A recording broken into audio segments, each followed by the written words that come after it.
Comeback ఇచ్చిన నటుడు శివాజీ. విలక్షణమైన నటనతో తనకంటూ ప్రత్యేక స్థానాన్ని సంపాదించుకున్న హీరో శివాజీ. తన సెకండ్ ఇన్నింగ్స్ తో దుమ్ము దులుపుతున్నాడు.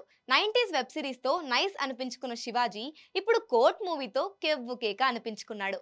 కోర్ట్ మూవీ సక్సెస్ సంబరాల్లో శివాజీ కొన్ని ఆసక్తికర కమెంట్స్ చేశాడు. మరి ఆ కమెంట్స్ ఏంటో, దాని వెనుకున్న అర్థం ఏమిటో చూసేద్దాం.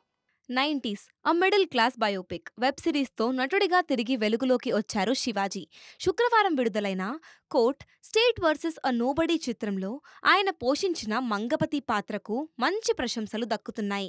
నెగటివ్ షేడ్స్తో కూడిన ఆయన పాత్ర కథలో కీలకంగా నిలిచింది.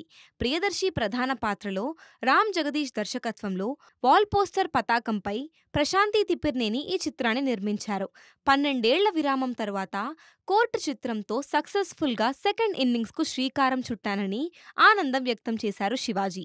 ఆయన మాట్లాడుతూ, 90s వెబ్ సిరీస్ చేస్తున్న టైంలోనే నాకు బిగ్ బాస్ ఆఫర్ వచ్చింది. బిగ్ బాస్ ద్వారా నా నిజమైన వ్యక్తిత్వం ఏమిటో ప్రపంచానికి తెలిసింది.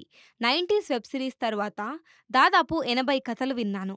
చాలా వరకు ఫాదర్ రోల్స్ కావడంతో రిజెక్ట్ చేశా. కోర్ట్లో పోషించిన మంగపతి క్యారెక్టర్ నా 25 ఏళ్ల కళ.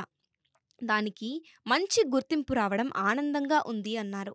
స్క్రిప్ట్ రాసే సమయంలోనే దర్శకుడు మంగపతి పాత్రలో తనను ఊహించుకున్నాడని, నిజ జీవితం నుంచి స్ఫూర్తి పొంది ఆ పాత్రను సృష్టించాడని, దర్శకుడి విజన్ వల్లే తాను మంగపతి పాత్రకు పూర్తి న్యాయం చేశానని శివాజీ తెలిపారు. ఈ సినిమాకు సంబంధించిన ఓ రివ్యూలో యానిమల్లో బాబీ డియోల్ కంటే శివాజీ బాగా చేశాడు అని రాశారని, ఆ మాట విన్నప్పుడు చాలా హ్యాపీగా ఫీల్ అయ్యానని చెప్పారు. ప్రస్తుతం లయాతో కలిసి ఓ సినిమా చేస్తున్నానని, దండోరా అనే సినిమాలో కూడా నటిస్తున్నానని, 90s కి సీక్వెల్ కూడా ఉంటుందని శివాజీ వెల్లడించారు.